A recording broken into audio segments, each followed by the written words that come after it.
Well, welcome back to GFam channel, guys.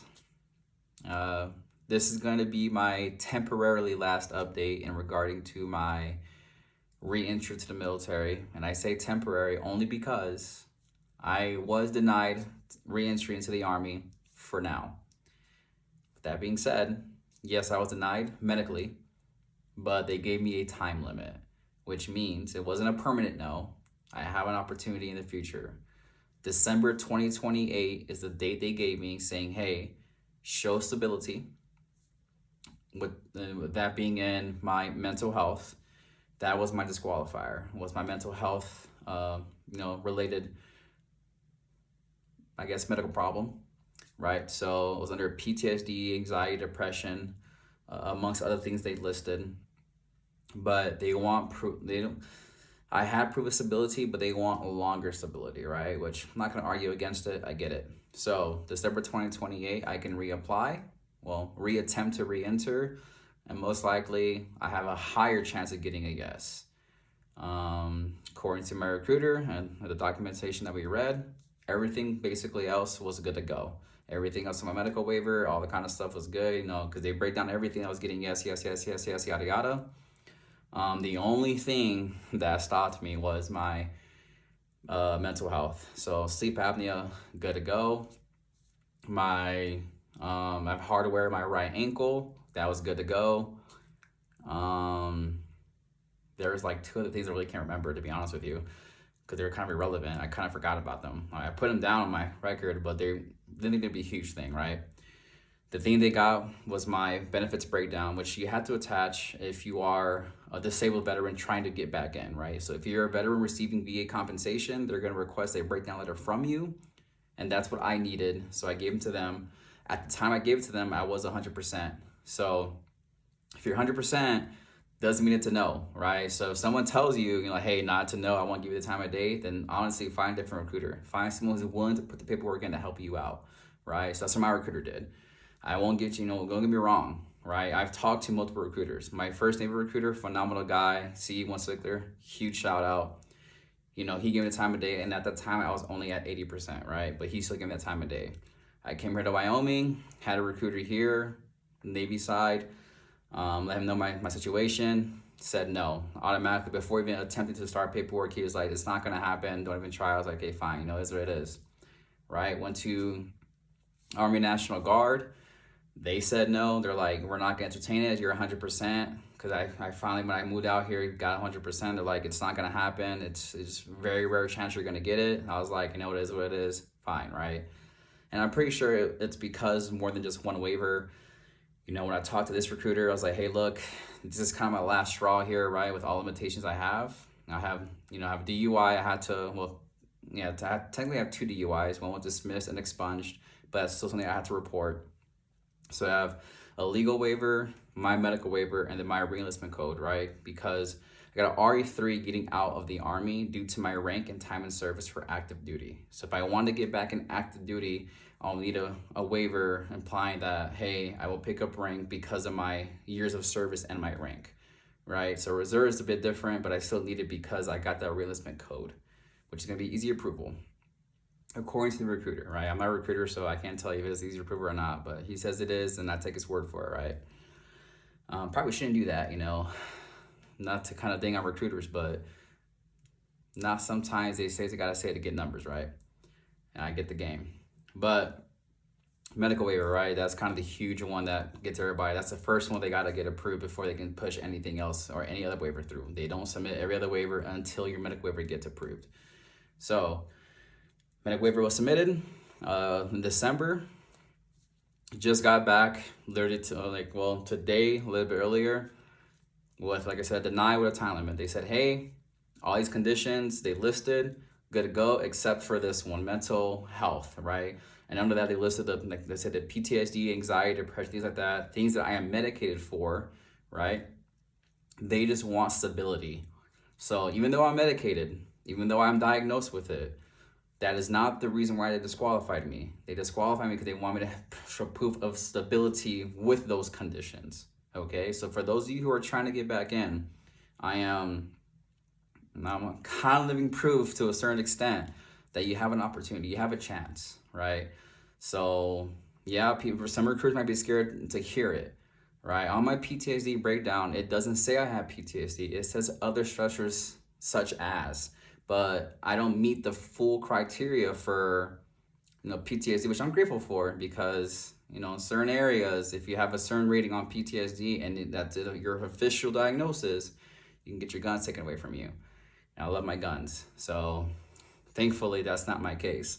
But because most of my stressors are related to that, it's a huge red flag. But treatment, medication, daily medication. The treatment is every so often, like my next appointment for a follow-up about how I've been doing, how the medication's treating me is in about, I think, 6 months from now, right? So it is doing there, I'm having stability, taking a longer period of time before each appointment that I'm not choosing, it's my provider choosing, right? So that's showing that, hey, I'm going longer times without seeing my provider because I'm actually doing good, right? And of course, good job standing, right? I work for the University of Wyoming Police Department here in Laramie.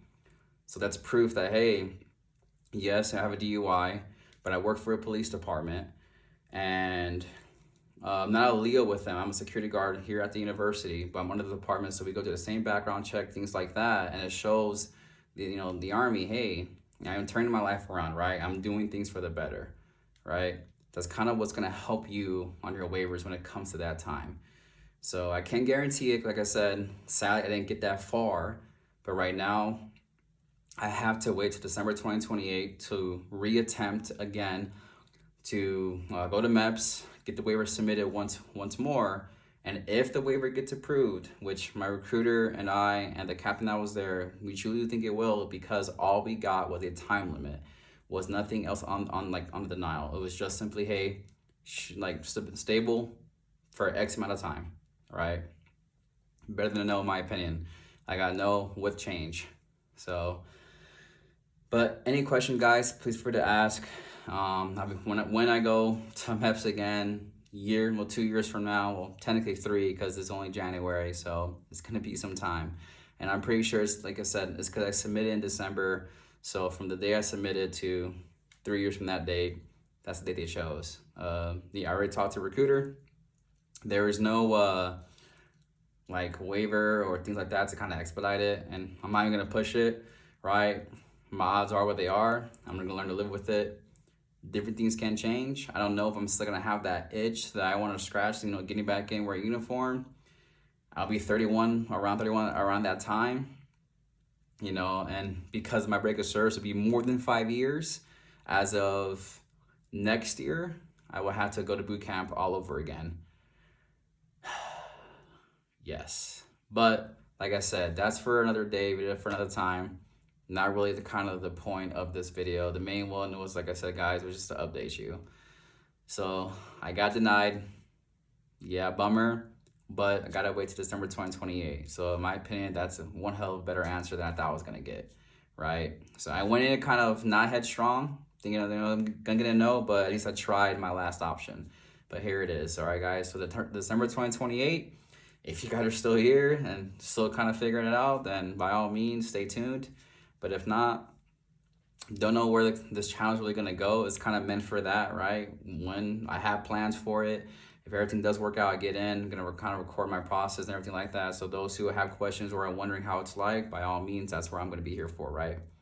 But thank you to everyone who kind of helped me out, supported me. And of course, like I said, if you guys have any questions, please feel free to drop a comment. I don't really care if you like or subscribe. Not a huge deal on my end, but if you comment, with a question, I'll do my best to answer, okay?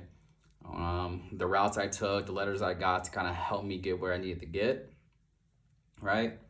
But for those of you guys who are prior service, who are trying to get back in, I wish you the best of luck. I hope my video brings some kind of insight to you guys so that you guys have somewhat more knowledge than just hearing or clicking on recruiting YouTube videos that are giving you straight information, right? I will tell you this, not every recruiter is going to want to help you. That's the bottom line truth. I don't care what anybody says, that is the truth. I've literally spoke to so many recruiters that did not give me the time of day because of my background and knowing how many waivers I'm going to need, right? But it takes that one recruiter, that one person who generally cares, not just about getting numbers, but about, building up their organization, right, with people who want to serve, right? For my prior service guys, we met people who probably shouldn't have served, right? So there's recruiters out there who generally care and look out for the good ones, right? So my recruiter is not a prior service recruiter. So if you're told you got to talk to a PSR, I don't know if that's different or not, right? I needed one for the Navy. I had to talk to a prior service recruiter, and according to, who I contacted in the beginning. Same thing for the Marine Corps when I was getting first information, because that's my initial branch that I wanted to get back in, but got these guys, right? So they even told me if I got laser removal, they will still need a tattoo waiver because of the scar tissue or whatever. So I was like, then there's no really point, right? If it, again, the same waiver, what's going to happen? But with my legal waiver, they said, hey, it's a bit different. Every branch is different regarding their waivers. Like I said, Navy denied mine, all of them, all of my conditions. The Army did not. The Army only denied one condition, and they gave me a time limit. All right, so hope this video finds those who are really interested in getting back in, who are prior service, who, missed that drive. All right, I would say, some of the clowns I miss, but, right now I am missing the circus. So that's why I'm trying to get back in. But like I said, a lot can change in 2 years, guys. I don't know if I'm going to be in the same mindset of wanting to get back in. Things can change, we don't know, right? Tattoo policies can change. So we're going to see what happens. Like I said, any questions, feel free to drop them. Kind of repeating myself a lot. Still kind of getting used to this whole YouTube thing. Like I said, it's not really going to be my main source of thing. This is a journey for me, but for those who like to actually stay tuned because they're trying to do the exact same thing, right? But on that, guys, this is the GFam channel. Thanks for tuning in.